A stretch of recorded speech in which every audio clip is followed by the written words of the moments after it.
Innalhamdulillah, segala puji hanya milik Allah Subhanahu wa ta'ala.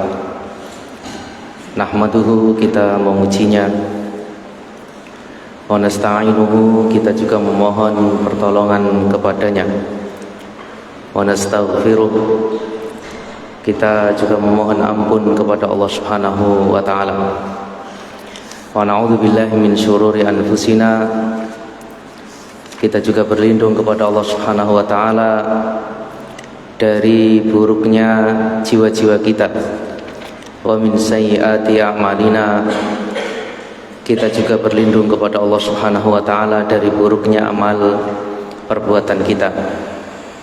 Man yahdihillahu fala mudhillalah, barang siapa yang diberikan hidayah oleh Allah Subhanahu wa ta'ala, fala mudhillalah, maka tidak akan ada yang bisa untuk menyesatkannya, untuk memalingkannya. Dan sebaliknya, wa may yudlil fala hadiyalah, barang siapa yang Allah palingkan dari kebenaran, maka fala hadiyalah, maka tidak akan ada yang bisa untuk memberikannya hidayah. Asyhadu an la ilaha illallah wahdahu la syarikalah, wa asyhadu anna Muhammadan abduhu wa rasuluh. Allahumma salli wa sallim wa barik wa an'im ala nabiyyina wa sayyidina Muhammadin wa ala alihi wa ashabihi wa man tabi'ahum bi ihsanin ila yaumiddin. Alhamdulillah, Bapak Ibu ma'asyiral muslimin jamaah Masjid Al-Qamariyah beserta takmir dan juga jajarannya yang kami muliakan, kembali kita mengawali dengan pujian kepada Allah Subhanahu wa ta'ala dan juga bersalawat dan juga salam untuk baginda Rasul suri tauladan kita, Nabi Agung, Nabi besar Nabi Muhammad sallallahu alaihi wasallam. Juga teruntuk keluarga beliau, para sahabat beliau dan seluruh umatnya yang setia hingga hari kiamat kelak. Semoga berkumpulnya kita di majelis yang mulia ini, di majelis ilmu, di salah satu dari rumah Allah Subhanahu wa ta'ala, menjadikan kita termasuk di antara hamba-hamba Allah yang dikehendaki kebaikan. Ini sebagaimana sabda Rasulullah, man yuridillahu bihi khairan yufaqihu fiddin. Barang siapa yang Allah kehendaki kebaikan untuk dirinya, maka ia akan dipahamkan tentang permasalahan agama ini. Jadi di antara cara untuk memahami agama kita, tidak lain adalah dengan belajar bersama, dengan kita mengkaji di antara ilmu-ilmu yang telah Allah Subhanahu wa ta'ala turunkan, di antara firman-firman Allah Subhanahu wa ta'ala, sabda-sabda nabinya dan juga penjelasan para ulama. Mungkin pembahasannya bisa dibilang agak biasa dan remeh tentang amalan sehari semalam. Padahal ini kalau kita mau merenungkan, sebetulnya bisa dibilang berat kalau kita mengamalkannya. Karena ternyata al-ibratu bil amal. Jadi inti dari kita belajar itu adalah mengamalkannya. Dan ternyata tidur itu disebutkan di dalam Al-Quran, pembahasan tentang tidur. Jangan dikira kita kemarin bahas masalah tidur ala Nabi. Dan yang paling menakjubkan berkaitan tidur, Allah sebutkan di dalam Al-Quran tentang sifat Allah Subhanahu wa ta'ala. Jadi kalau kita ditanya, siapakah yang tidak tidur? Jawabannya adalah Allah Subhanahu wa ta'ala. Siapa yang tidak tidur? Allah Subhanahu wa ta'ala. Karena tidur itu adalah salah satu kekurangan Nah, kalau Allah Tuhan pencipta alam semesta beserta isinya ini tidur, wah ini kan berarti Tuhannya tidak sempurna. Allah Subhanahu wa taala Maha sempurna. Oleh karenanya insya Allah kita semuanya hafal di surat Al-Baqarah atau yang dikenal dengan ayat kursi. Allahu la ilaha illa huwal hayyul qayyum la ta'khudhuhu sinatu wala naum. Allah Tuhan kita. Allahu la ilaha illa huwal hayyul qayyum. Tidak ada Tuhan yang berhak disembah melainkan Allah Subhanahu wa taala. Al-Hayyu yang maha hidup, Al-Qayyum yang terus-menerus mengurusi makhluknya. La ta'khudhuhu sinatu wala naum. Tidak ngantuk dan juga tidak tidur. Jangankan tidur, ngantuk saja tidak Allah Subhanahu wa taala. Nah, ada faedah penting. Nah, kalau kita ingin mengenal siapa pencipta kita, siapa yang kita sembah 5 hari sekali, yaitu Allah Subhanahu wa taala, jenengan bisa renungkan, bisa hafalkan, bisa baca terjemahnya atau tafsirnya surat Al-Ikhlas dan ayat Kursi. Ini 2 surat, atau yang satu surat penuh, yang satu ayat Kursi. Nah, ini jenengan akan tahu siapakah Allah Subhanahu wa taala. Karena Allah Subhanahu wa taala Maha sempurna. Al-Ahadus Samad, alladzi lam yalid wa lam yulad wa lam yakul lahu kufuwan ahad, dan juga di ayat Kursi semuanya itu menunjukkan kekuasaan, kesempurnaan Allah Subhanahu wa taala. Pada kesempatan yang lalu, ma'asyiral muslimin rahimani wa rahimakumullah, kita telah membahas tentang beberapa cara atau beberapa amalan ketika seorang hendak tidur. Kalau kita ingin mencontoh, meneladani tidurnya Rasulullah, untuk menghidupkan sunnah beliau, ini yang pertama adalah kemarin apa? Jangan terlalu kenyang ketika tidur. Ini juga menjaga diri selain kesehatan, agar kita juga subuhnya tidak terlambat. Yang kedua, mencuci tangan jika padanya terdapat bekas kotoran, atau mungkin habis makan, atau mungkin habis nukang dan seterusnya, mungkin yang membuat tangan kotor karena tidak tahu. Mungkin ketika tidur nanti bisa megang hidungnya, atau mungkin mendatangkan bahaya berupa hewan dan seterusnya. Kemudian yang ketiga adalah bercelak dengan ithmit, ya intinya menggunakan batu celak. Gimana? Jangan ada yang sudah mengamalkan sebelum tidur memakai celak?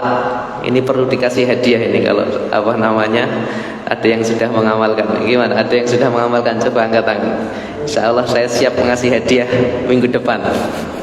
Gimana? Ada yang sudah mengamalkan sebelum tidur memakai celak? Saya belum, saya juga belum. Baru kepikiran, tapi celaknya nggak punya. Mau tanya ibu, penasaran. Jadi hadis ini luar biasa. Ternyata mungkin sebagian kita baru mendengar di majelis ini, atau mungkin sebelumnya pernah. Ini hadis yang diriwayatkan oleh Imam Ibnu Majah ini, dan disahihkan oleh para ulama. Jadi memakai celak, dan ternyata khasiatnya apa kemarin?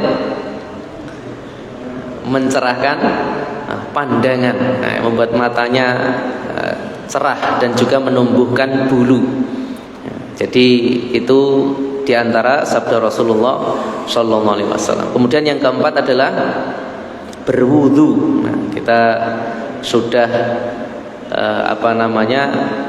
kalau berwudu insya Allah mudah ya. Insya Allah kita mengamalkannya bisa sebelum tidur dalam kondisi suci. Ini luar biasa, karena petunjuk Nabi mengajarkan sebelum kita tidur itu berwudu, dan kalau tidur di sebelah lambung kanan ala syikkikal aiman, pada sisi tubuhmu yang sebelah kanan. Bahkan bagi yang sudah berkeluarga, memiliki pasangan, mungkin sudah hubungan suami istri, males mau bangun atau mandi dulu sebelum tidur, nah ini cukup bertayamum, ditempelkan, kemudian dilakukan tayamum, kemudian tidur. Kemudian yang keenam adalah membaca beberapa surat di dalam Al-Quran, di antaranya surat As-Sajdah, surat Al-Mulk. Ini diriwayatkan oleh Imam Ahmad berkaitan dengan amalan kalau kita bisa membaca sebelum tidur, luar biasa. Al-Mulk, As-Sajdah, kemudian surat Al-Isra, surat Az-Zumar. Ini diriwayatkan oleh Imam Ahmad juga, At-Tirmidzi dan juga yang lainnya.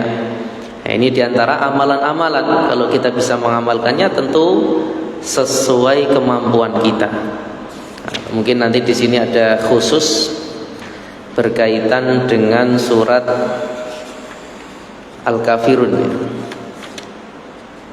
Nah, sudah disebutkan atau belum kalau di pembahasan? Oh ya, nanti ada pembahasannya tersendiri.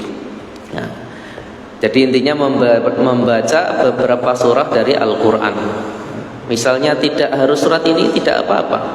Nah, ini diantara amalan yang bisa kita lakukan. Tapi sunnahnya yang Nabi amalkan tadi surat As-Sajdah, Al-Mulk, Al-Isra, kemudian Az-Zumar. Kemudian yang selanjutnya kemarin, ini yang terakhir kelihatannya, mengerjakan sholat witir. Nah, jadi kalau kita tidak terbiasa untuk bangun misalnya setengah jam sebelum sholat subuh, atau mungkin tidak biasa sholat tahajud, wah ini berarti harus dijaga sholat witirnya sebelum tidur. Nah, bisa 1 rakaat, bisa 3 rakaat. Nah, dikerjakan setelah isya bisa, atau mungkin di rumah sebelum tidur wudu, sholat kemudian tidur. Nah, ini luar biasa. Yakin kalau kita mengamalkan apa yang diajarkan oleh Rasulullah, kehidupan kita akan membaik, kehidupan kita akan diberkahi. Dan jangan diremehkan apa yang dicontohkan oleh Rasulullah SAW. Jadi mungkin kesehatannya, mungkin waktunya diberkahi, umurnya, hartanya, keluarganya. Jadi jangan diremehkan apa yang diajarkan oleh Rasulullah. Alladzi la yanamu hatta yutira hazimun. Kata Nabi, orang yang tidak tidur sebelum mengerjakan sholat witir itu adalah orang yang memiliki tekad kuat. Nah, berarti dia sungguh-sungguh menjaga sunnah dari sunnah Rasulullah. Dan ini diantara wasiat Rasulullah khusus kepada Abu Hurairah agar menjaga 3 perkara. Yang pertama kemarin apa? Puasa 3 hari di setiap bulan. Yang kedua, sholat duha 2 rakaat. Yang ketiga, witir sebelum tidur. Nah, ini wasiat khusus untuk Abu Hurairah dari Rasulullah Sallallahu Alaihi Wasallam. Kita lanjutkan pada poin berikutnya yang ke-8. Ini kalau ada yang sudah memiliki bukunya, halaman 302. Ini langsung diambil yang terakhir. Ini karena kita mulai dengan sebelum tidur, baru nanti ketika bangun dari tidur. Nah, ini minggu depan jenengan jangan lupa hadir hari Rabu. Mungkin temannya dikasih tahu. Insya Allah semoga bukunya Rabu depan sudah ada. Insya Allah sudah dipesankan. Alhamdulillah ada muhsinin, ada donatur yang membagikan secara gratis. Nanti jenengan bisa baca, bisa mengambil faedah yang lebih. Ini buku ini insya Allah sangat bermanfaat untuk kehidupan kita. Yang ke-8 adalah segera tidur kecuali ada keperluan. Nah, jadi kalau malam ini hendaknya kita menjadikannya sebagai waktu istirahat. Kalau kita tidak ada keperluan yang penting, hendaknya cepat-cepat tidur. Bukan hanya kita berarti, apalagi yang sudah berkeluarga, mengingatkan putra-putrinya, keluarganya. Jadi jangan sampai malam itu digunakan televisi, main game, nonton film. Kalau itu semuanya dikerjakan, kemudian sholat subuhnya terlambat, nah itu sebuah hal yang wajar karena malamnya tidak digunakan. Tapi kalau dijaga, saya yakin subuhnya enteng mau bangun. Ini di rumah saya pun TV-nya saya cabut. Ini malam alhamdulillah nggak ada, sudah pada tidur. Subuhnya anak-anak bisa ringan untuk bangun. Kita baca dulu. Tidur cepat atau lebih awal membantu seseorang bangun untuk mengerjakan sholat malam. Apabila ia mengakhirkan tidurnya, maka sholat malam mungkin saja terluput darinya. Sebagaimana beberapa orang yang berbincang sesudah isya, menghabiskan waktu dengan mengobrol dan bermain-main, lalu mereka tidur malam sekali, jadi larut malam hingga terlewat sholat malam. Oleh karena itu Rasulullah Sallallahu Alaihi Wasallam membenci tidur sebelum isya dan mengobrol sesudahnya. Jadi alhamdulillah kita habis maghrib duduk di masjid. Ini banyak sekali keutamaannya, faedahnya, fadilahnya berkaitan dengan mencari ilmu. Ternyata juga ada larangan khusus untuk tidur setelah maghrib atau sebelum isya. Ini hadis ini diriwayatkan oleh Imam Bukhari dan Muslim.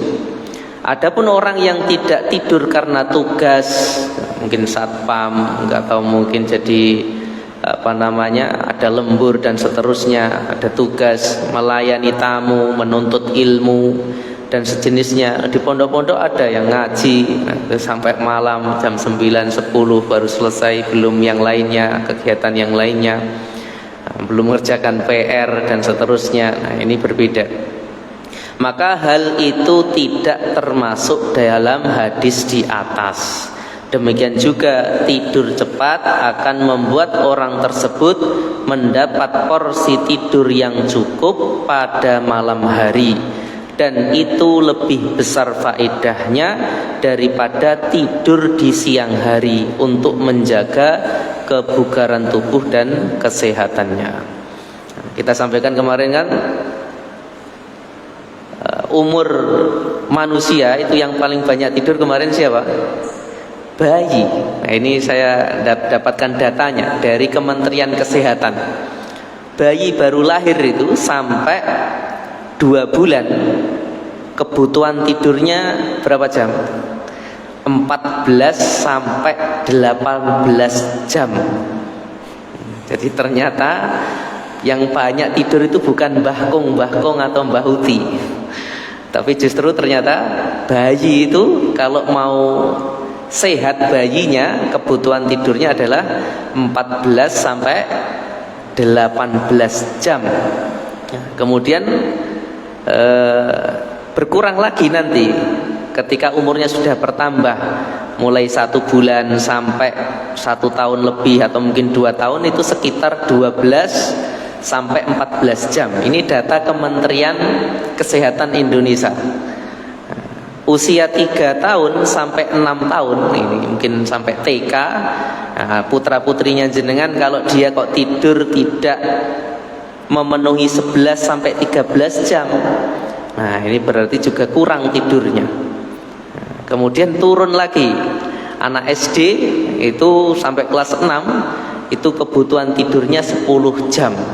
Jadi kalau dia terlalu banyak main game malamnya, kok tidak sampai 10 jam tidurnya, siangnya malamnya, nah ini pasti nanti akan terganggu kesehatannya, atau mungkin psikisnya. Nanti kita bacakan di sini apa akibatnya kalau kurang tidur.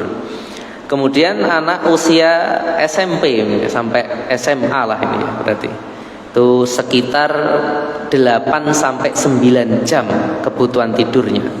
Adapun selulus SMA 18 sampai 40 tahun ini kita itu 7 sampai 8 jam. Dan ternyata turun lagi. Orang kalau sudah lansia itu berarti 40 sampai mungkin 60 tahun itu cuma 7 jam. Kalau 60 lebih, sini ada yang 60 lebih, itu tidurnya cuma butuhnya 6 jam per harinya. Bagaimana kalau kurang tidur?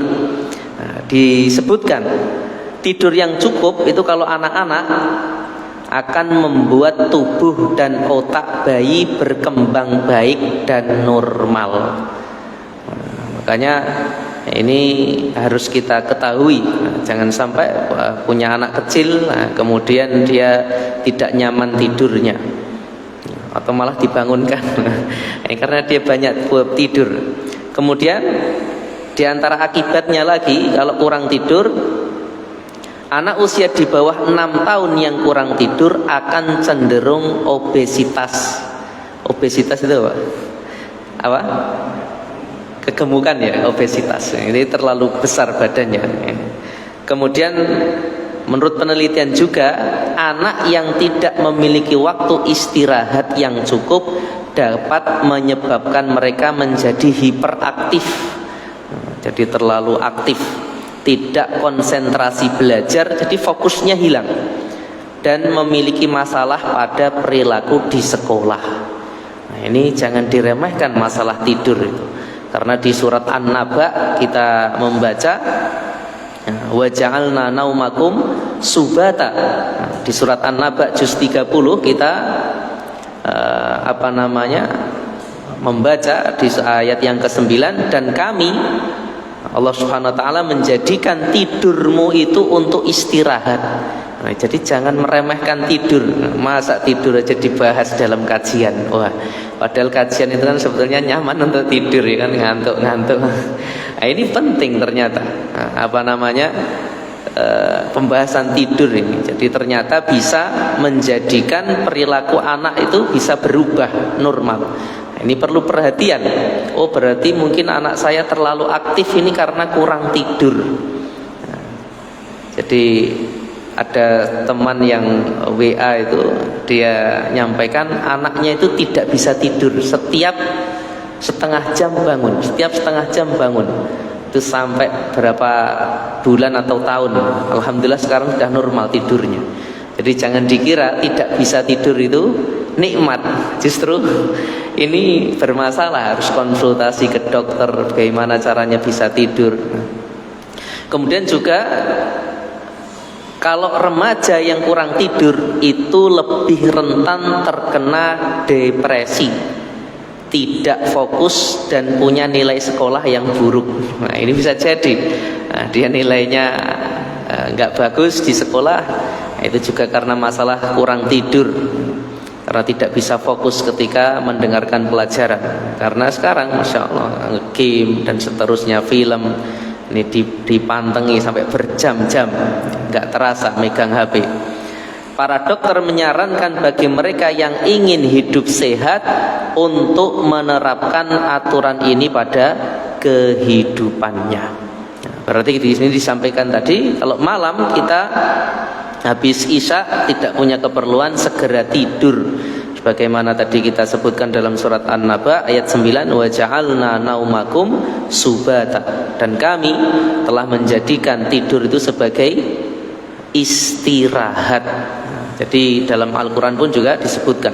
Kemudian di surat Al-Furqan juga ayat 47, wa huwallazi ja'ala lakumul laila libasa wan nauma subata wa ja'alan nahara nusyura. Dan Allah lah yang menjadikan malam untukmu sebagai pakaian. Malam sekarang yang kita alami gelap ini, itu ibarat pakaian bagi kita. Namanya pakaian kan ya hangat, enak. Kondisi yang paling nyaman di seluruh dunia ini pasti adalah malam hari. Jenengan kalau ke Arab umroh misalnya pas musim panas, di sana kalau pas perjalanan naik bis, coba kayak kota mati kalau siang. ada ayunan aja, tempat tongkrongan di pinggir jalan, nggak ada orangnya. Tapi kalau malam full, karena di sana panas kalau siang. Jadi kalau malam itu ramai, semua orang keluar, udaranya sejuk, sedang, ya, mu'tadil, ya pertengahan. Ini nikmat luar biasa. Nah, jadi malam ini sebagai pakaian Allah menggambarkan dalam surat Al-Furqan ayat 47. Wan nauma subata, sama seperti surat An-Naba tadi, dan tidur itu untuk istirahat. Baru kalau siang hari, wa ja'alan nahara nusyura, dan Allah menjadikan siang hari itu untuk bangkit, berusaha, bekerja, mencari karunia Allah Subhanahu wa taala. Nah, itulah ma'asyiral muslimin rahimani wa rahimakumullah, poin yang ke-8. Jadi kalau kita tidak ada keperluan, nah ini putra-putri kita dikondisikan biar istirahatnya cukup sesuai kebutuhan di usia mereka. Nah, jadi ini hendaknya kita perhatikan, jangan sampai anak sampai nge-game sampai jam 12, jam 1. Nah, ini akhirnya subuh sulit. Kemudian yang ke-9, menutup pintu rapat-rapat dan menguncinya. Sampai menutup pintu, jendela dan seterusnya, ini semua diajarkan dalam Islam. Menutup dan mengunci pintu bertujuan agar syaitan tidak bisa membukanya. Oh, nanti akan disebutkan banyak dalil, banyak riwayat berkaitan dengan menutup nanti. Jadi ternyata bukan hanya untuk menghindari maling atau mungkin hewan. Nah, jadi diantara perintah Rasulullah agar setan itu tidak masuk ke dalam rumah. Selain itu juga untuk mencegah masuknya hewan dan serangga yang bisa memudaratkan, membahayakan kita, atau orang-orang yang berniat jahat kepada kita. Demikian pula menutup jendela. Nah, ini berkaitan dengan menutup gelas atau mungkin tempat-tempat makanan, baskom dan seterusnya di rumah kita. Yang ke-10, menutup bejana dan tempat air sebisa mungkin. Jadi ini perlu kita ingatkan, terutama istri kita, terutama ibu-ibu. Nah, ini diusahakan semuanya ditutup, jangan dibiarkan terbuka. Maksudnya tidak membiarkan wadah makanan terbuka, jangan biarkan guci atau kendi atau botol air terbuka tanpa ada penutupnya. Karena Rasulullah pernah memerintahkan untuk menutupnya. Jadi mungkin ini juga diantara kita akan pertama kali mendengar. Kenapa toh? Gelas kok gak boleh misalnya jangan minum kopi masih mau dilanjutkan besok misalnya, kok nggak ditutup, atau mungkin punya makanan apa sayur kok nggak ditutup, kok dilarang, itu kenapa toh? Nabi bersabda, ghattul ina'a wa auqus shiqa'ah, tutuplah bejana dan ikatlah kendi-kendi. Fa inna fis sanati lailatan yanzilu fiha waba. Fa inna mongko sak temene fisanati wonten ing dalem setahun, lailatan ono salah sawijining bengi. Nah, jadi salah satu malam itu yanzilu fiha waba, turun wabah. Jadi ternyata Nabi mengabarkan kepada kita salah satu malam di dalam setahun, ada satu malam itu turun wabah. Apa kalau bahasa Jawanya apa? Pagebluk kan. Dalam satu tahun itu ada satu malam, kata Nabi. Ini yang mengabarkan kepada kita Nabi, kita tidak tahu hal gaib. Ini dalam riwayat Muslim. La yamurru bi ina'in laisa alaihi ghita'un aw siqa'in laisa alaihi wika illa nazala fihi min dzalikal waba. Kalau sampai gelas wadah kita tadi kok malam itu tidak ditutup dan ternyata bertepatan dengan turunnya wabah tersebut, illa nazala fihi min dzalikal waba, melainkan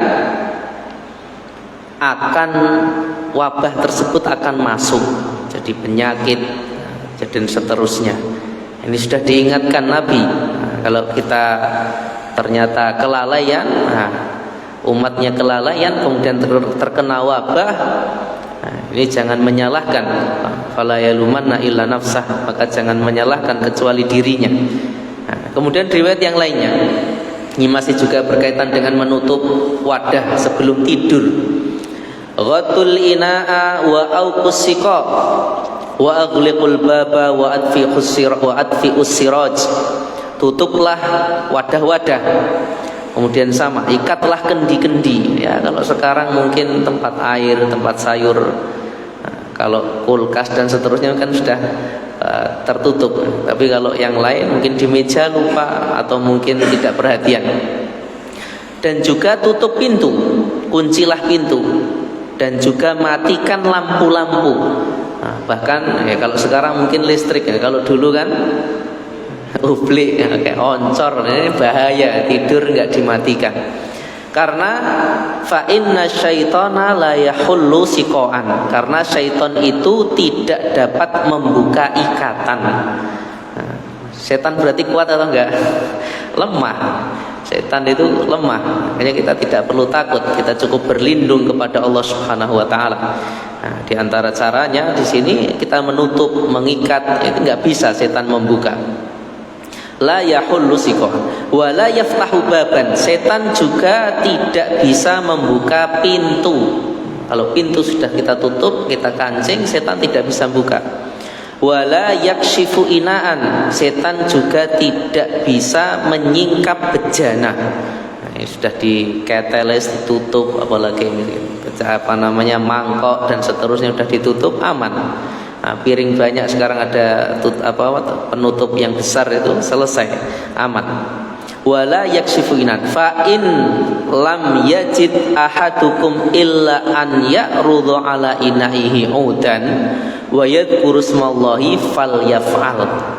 Masya Allah, sampai perhatiannya Nabi ini kalau tutupnya hilang, misalnya tutupnya wadah itu hilang. Kalau kita cuma dapat biting kayu itu, kita taruh atasnya, mengucapkan bismillah, kerjakan, kata Nabi. Sampai segitunya, mungkin tutup cingkirnya hilang. Kalau nggak ada sama sekali, nggak ada wadah, mau ditutup pakai kertas atau mungkin pakai kayu. Jadi dengan menyebut nama Allah, ini setangkai kayu, udan itu. Maka lakukanlah.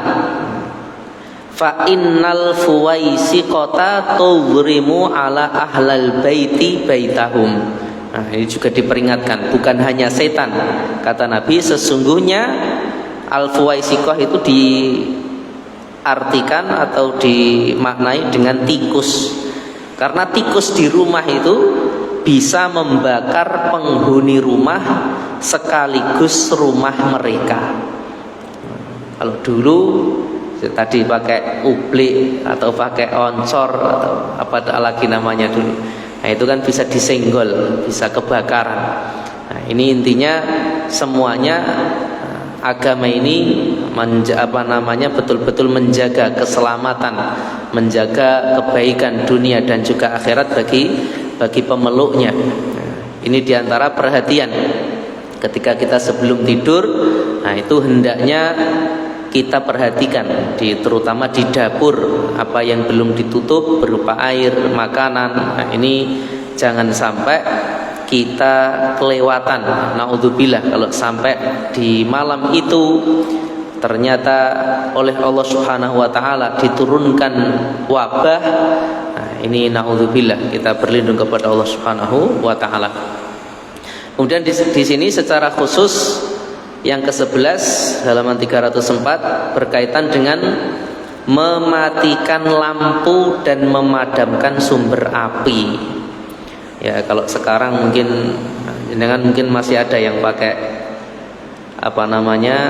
kayu bakar. Kalau masih ada yang pakai kayu bakar, nah ini hati-hati ketika malam hari. Nah, apalagi kemarau seperti sekarang. Nah, alhamdulillah di beberapa daerah sudah hujan deras. Di daerah saya itu berapa kali itu pernah 2 hari itu kebakaran, ada yang bakar memang Nah, itu sampai pada keluar semua, sampai diumumkan di toa masjid, disuruh keluar warganya untuk membantu memadamkan api. Nah, jadi jangan diremehkan, api itu bisa menghanguskan, meluluh lantakkan rumah. Jadi ini nomor poin ke-11, perhatian khusus berkaitan dengan mematikan lampu dan memadamkan sumber api. Jadi tadi saya lupa belum mencari, insya Allah pekan depan. Jadi dalam kesehatan saya yakin ada kan, tidur dalam kondisi lampunya mati atau redup itu tentu akan lebih sehat dibandingkan tidur dengan lampu yang terang. Mematikan lampu dan memadamkan sumber api, ini termasuk perkara yang diperintahkan oleh Nabi Muhammad SAW. Perintah ini berlaku untuk semua sumber api, baik yang berbahan bakar gas maupun minyak. Kalau sekarang ya berarti jangan sampai menghidupkan kompor misalnya sebelum tidur. Ini harus diperhatikan. Alasannya, tikus atau binatang pengerat lain bisa menyentuh sumber api tersebut dan membakar penghuni rumah beserta seisi rumah. Pada suatu ketika Rasulullah bersabda kepada kami, para sahabat, ya di sini diriwayatkan oleh Abu Dawud dan yang lainnya. Idza nimtum fa'atfi'u surjakum fa inna syaitana yadullu mithla hadhihi ala hadha fatahriqakum. Idza nimtum, apabila kalian tidur, fa'atfi'u surjakum, maka padamkanlah lampu-lampu kalian, matikan lampu-lampu kalian. Fa inna syaitana yadullu mithla hadhihi ala hadha, karena syaitan itu dapat menunjukkan hewan-hewan seperti ini, maksudnya tikus. Bayangkan, setan itu bisa ngarahkan tikus untuk menyentuh lampu tersebut, fatah rikokum, kemudian bisa membakar kalian. Naudzubillah. Jadi Nabi mengabarkan kepada kita, ternyata setan itu bisa mengarahkan tikus. Nanti bisa membahayakan penduduk rumah. Ini kenapa beliau menyuruh kita untuk mematikan lampu. Kemudian di sabdanya yang lain beliau mengatakan, beliau bersabda, wa atfiul masabiha indar ruqad, padamkanlah lampu sebelum tidur. Fa innal fuwaisiqata rubbama jtarrat al-fatilata fa ahraqat ahlal baiti. Jadi karena tikus itu dapat menarik sumbu api, lalu mereka membakar pemilik rumah. Nah, ini hati-hati. Jadi apapun yang bisa menyebabkan kebakaran di malam hari, ini hendaknya kita hindarkan. Tadi mungkin yang masih pakai kayu bakar atau kompornya dinyalakan, atau mungkin setrika dan seterusnya lupa. Nah, ini sebelum tidur ini diperhatikan dalam Islam. Begitu pula sumber-sumber api yang lain semuanya harus dipadamkan sebelum kita tidur. Nah, dasarnya adalah sabda Nabi, inna hadhihin nar innama hiya adukum. Inna saat temani hadhihin nar, geni iki, innama hiya aduwun lakum, musuh. Ternyata musuh kita itu bukan hanya setan, tapi juga api. Di dalam Al-Quran banyak Allah menyebutkan bahwa setan itu adalah musuh yang nyata bagi kita. Tapi dalam hadis ini Rasulullah mengabarkan kepada kita bahwa api itu adalah musuh. Fa idza nimtum fa'atfi'uha ankum.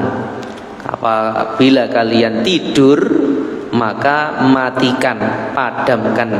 Jadi ini menjadi peringatan bagi kita sebelum kita tidur.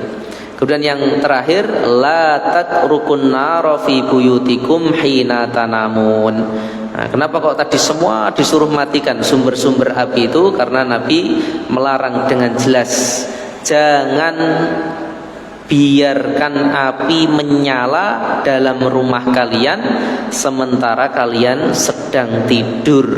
Berarti Nah, ini menjadi perhatian. Nah, ibu-ibu yang hadir atau bapak-bapak ini diingatkan keluarganya. Jadi jangan sampai ketika tidur ninggal kompor masih nyala, atau pawon yang pakai kayu, atau mungkin setrika tadi, atau mungkin pemanas air dan seterusnya. Ini harus kita hati-hati.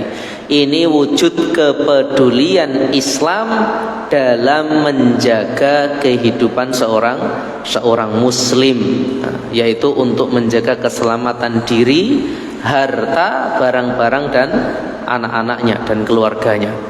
Itulah ma'asyiral muslimin rahimani wa rahimakumullah. Jadi berkaitan dengan apa saja yang hendaknya kita lakukan sebelum tidur. Jadi kita ulang sebentar. Ya, jadi setelah sholat witir, poin yang ke-8, hendaknya kita tidur dengan segera. Kalau tidak ada keperluan setelah sholat isya, kita niatkan bisa sholat tahajud, kita niatkan biar bisa sholat berjamaah subuh.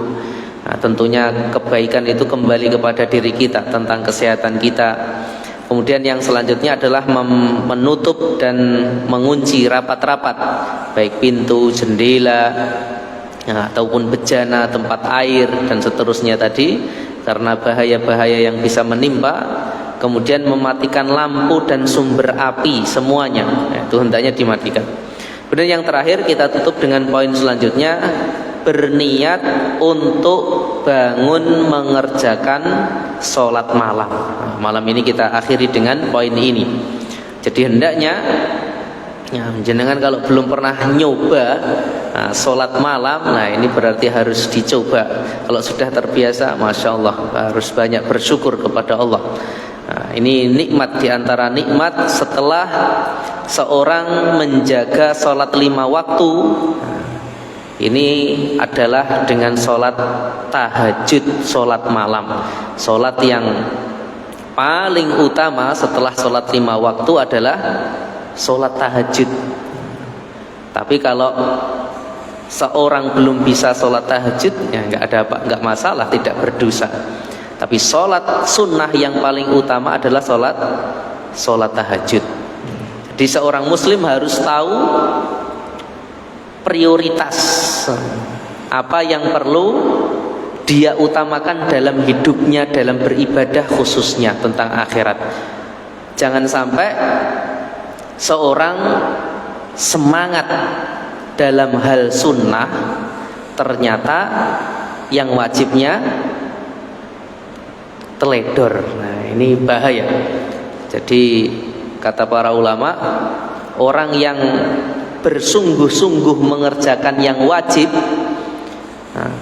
kemudian yang sunnahnya kok mungkin tidak dikerjakan, nah ini ma'dzur, ya, nggak ada masalah, diberi uzur, nggak ada masalah. Tapi kalau bersemangat dalam hal sunnah, kemudian yang wajib teledor atau keteteran atau tidak, bahkan bolong-bolong, berarti kata para ulama maghrur, tertipu. Semangat sholat tahajud, sholat subuhnya kesiangan. Semangat sholat duha, sholat duhurnya telat misalnya, atau malah nggak sholat. Wah, ini bahaya ini. Karena mungkin mendengar tausiah, mendengar nasihat sholat tahajud atau sholat duha melancarkan rezeki, dia cuma sholat tahajud tapi tidak sholat subuh. Lah, ini berarti tidak paham prioritas ibadah di dalam beragama.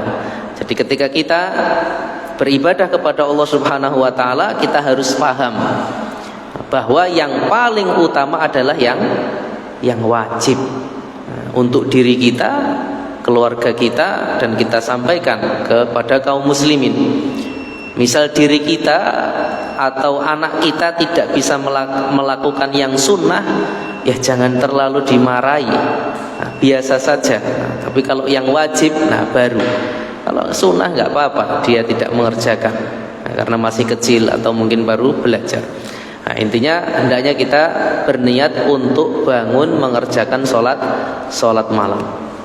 Nah, ini karena kalau kita lupa atau kita tidak bisa bangun, maka dia akan dituliskan untuknya niat tersebut menjadi pahala di sisi Allah Subhanahu wa taala. Jadi diniatkan sholat tahajud dapat pahala. Dan tidurnya itu sedekah dari Allah Subhanahu wa taala. Insyaallah akan kita lanjutkan pada malam Kamis pekan depan, dan semoga Allah Subhanahu wa taala senantiasa membimbing kita, keluarga kita, untuk bisa dimudahkan dan diberikan kekuatan menjalankan ajaran Islam, menjalankan sunnah-sunnah Rasulullah dalam kehidupan kita. Dan semoga dengan kita menjalankan apa yang kita ilmui, apa yang kita pelajari bersama, Allah Subhanahu wa taala memberikan keberkahan untuk kita dan keluarga-keluarga kita di dunia dan juga di akhirat. Allahumma amin. Akhirnya kita tutup dengan doa kafaratul majlis. Subhanakallahumma bihamdika asyhadu an la ilaha illa anta astaghfiruka wa atubu ilaik. Semoga bermanfaat. Ada kurang lebihnya kami mohon maaf. Barakallahu fikum. Assalamualaikum warahmatullahi wabarakatuh.